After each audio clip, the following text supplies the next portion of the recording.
Magandang araw mga bata!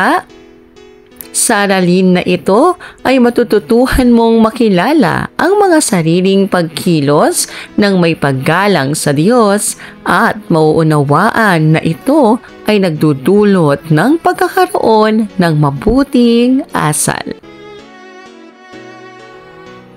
Gamit ang inyong karanasan tungkol sa mga pagkilos na nagpapakita ng paggalang sa Diyos sa bawat tungtungan o baitang ng hagdan ay itala ang mga gawain at aral nito.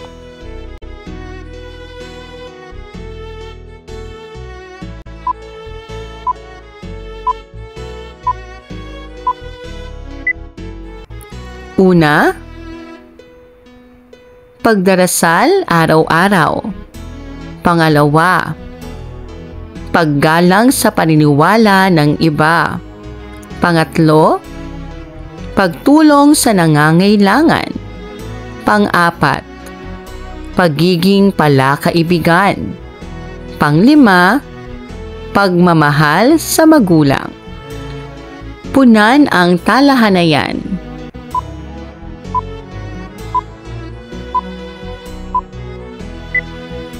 Relihiyon ko ay Katoliko. Paraan ng aming pagsamba, pagsisimba tuwing linggo. Lugar o pook dalanginan. Simbahan, mga kaugalian sa loob ng aming dalanginan. Magdasal ng taimtim. Mga aral ng aking relihiyon. Igalang ang ibang paniniwala ng aking kapwa. Gawin natin.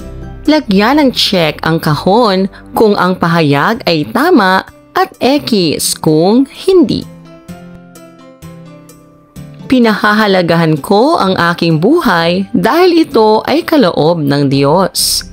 Ito ay check. Nilikha ng Diyos ang ating kapwa upang iasa natin sa kanila ang anumang pagsubok, kaya pahalagahan natin sila. Ito ay X. Ang pagtulong sa kapwa sa panahon ng kahirapan, kaguluhan at malnutrisyon ay tanda ng pagmamahal. Ito ay check. Tinatanggap ko ng maluwag sa kalooban ko ang aking kapatid na may kapansanan. Ito ay check. Tayo ay nilikha upang ihayag o ipakilala ang kadakilaan ng Diyos sa pamamagitan ng paggawa ng kabutihan sa kapwa. Ito ay check. Ang pagkilala sa sariling paniniwala ay nagsisilbing gabay sa paglinang ng mabuting pag-uugali tungo sa Diyos at pagkakaunawaan ng bawat isa. Iba-iba man ang relihiyon at paniniwala ay mahalagang nagkakaunawaan at naigagalang natin ang isa't isa tungo sa mas maayos na mundo.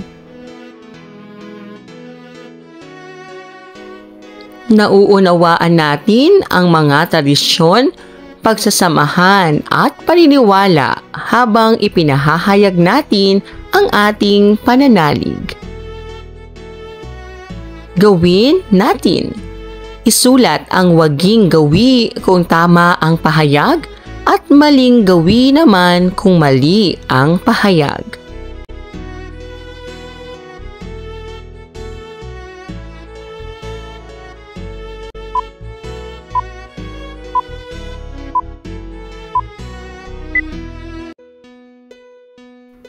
Maraming salamat po sa inyong panonood at pakikinig. Hanggang sa muling pag-aaral ng asignaturang GMRC. Paalam!